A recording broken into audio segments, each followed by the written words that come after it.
नमस्कार, मैं सम्राट हजमानी चैनल में आपका स्वागत है।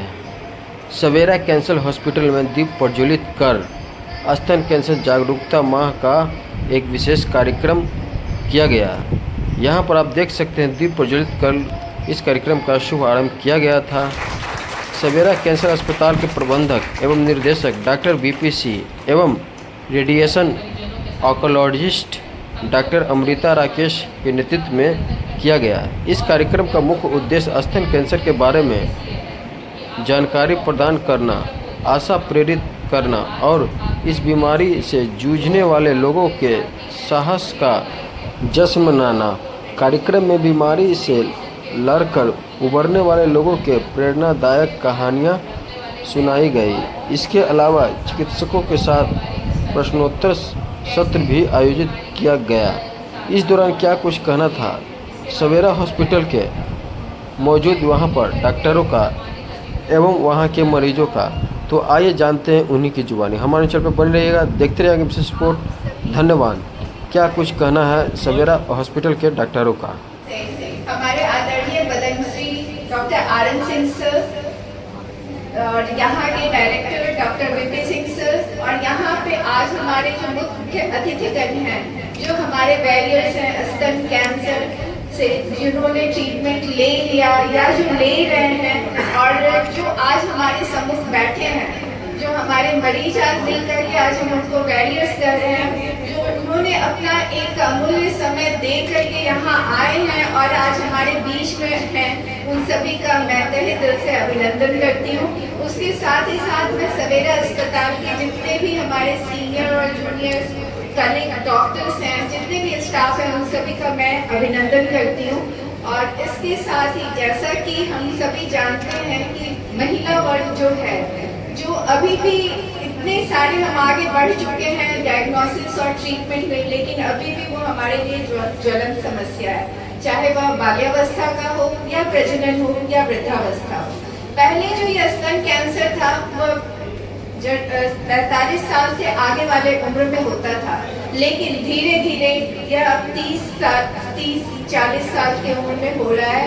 और यही वजह है कि पूरे विश्व में अक्टूबर का महीना जो है वो स्तन कैंसर जागरूकता माह के रूप में मनाया जाता है, जिसका मुख्य उद्देश्य सिर्फ यही है कि हम सब मिल करके एक दूसरे को जागरूक कर सकें, एक दूसरे हम लोग सभी लोग यह जान सके कि स्तन कैंसर होता क्या है, उसका क्या लक्षण है, ये नहीं। और इसके साथ इसका एक मुख्य उद्देश्य यह भी है कि सभी महिला एटलीस्ट पूरे साल में एक महीना अपने ऊपर ध्यान दें, वो अपना पूरे शरीर का एक बार जांच और प्रक्रिया तो करवा सके, कुछ नहीं तो कम से कम एक मैमोग्राफी तो करवा लो, ताकि जो हमारा होने वाला उसका हम लोग पता कर सकें।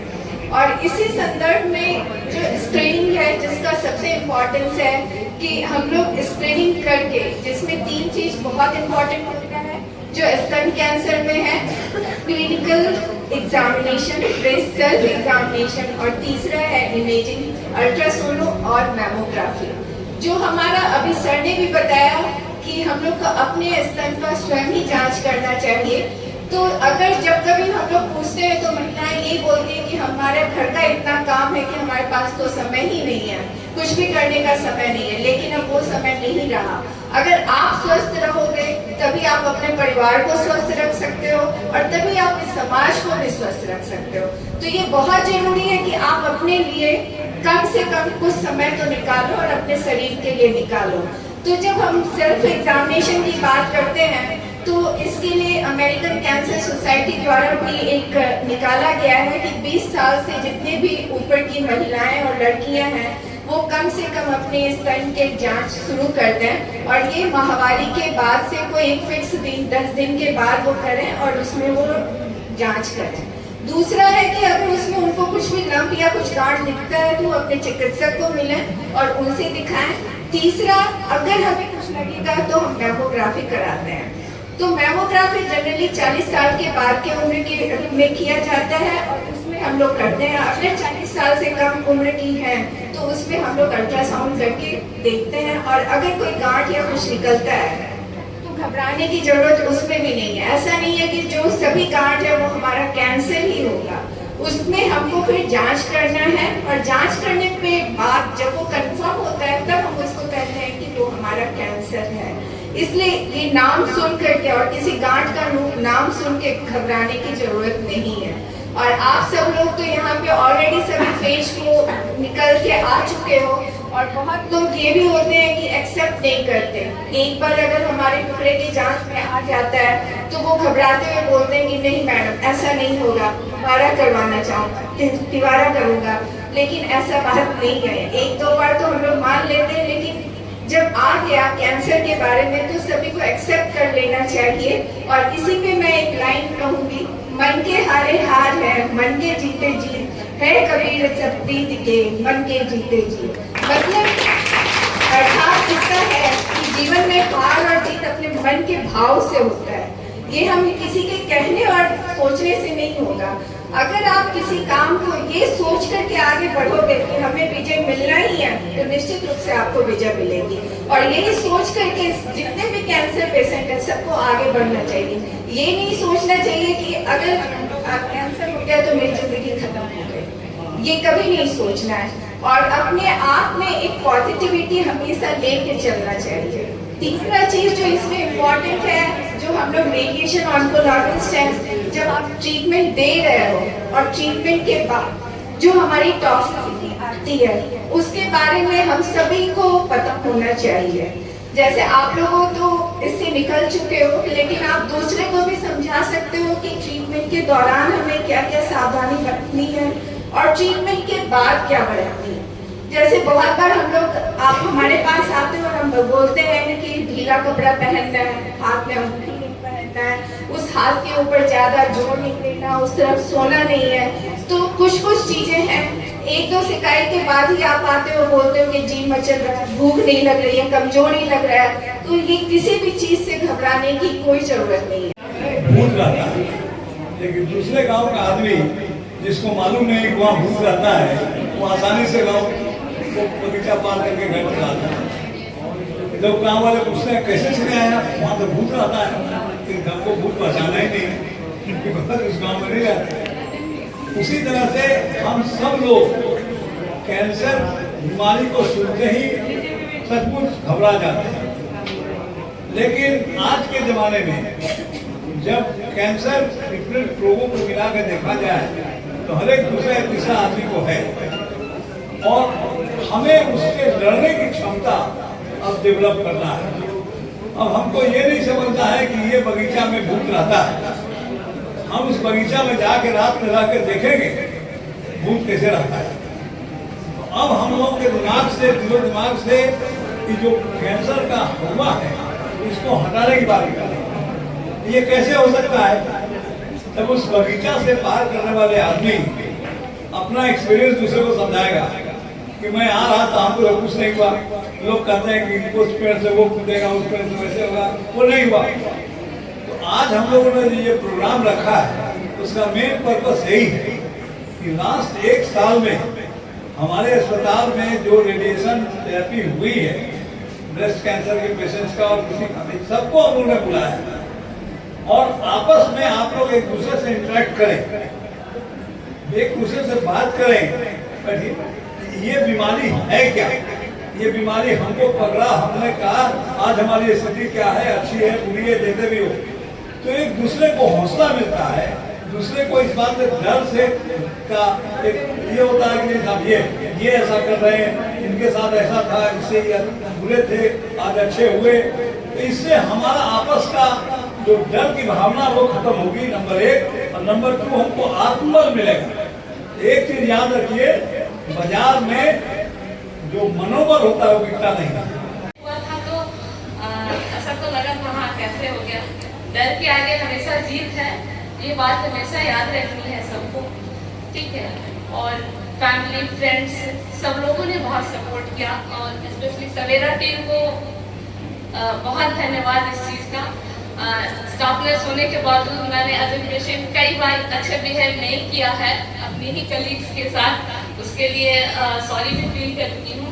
और सब लोगों ने बहुत अच्छे से हेल्प किया है, और आगे यही कहना चाहूँगी कि कैंसर बीमारी है, सही बात है, लेकिन इससे भी और बड़ी बड़ी बीमारियां भी हैं।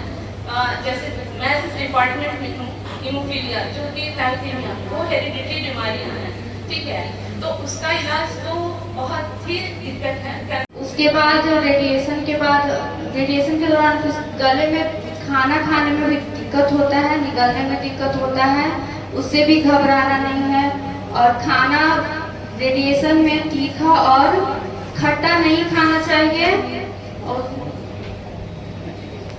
कपड़े ढीले और सूती पहनना चाहिए और हवादार पहनना चाहिए। ब्रा का प्रयोग करना ब्रा का चाहिए। प्रयोग नहीं करना चाहिए।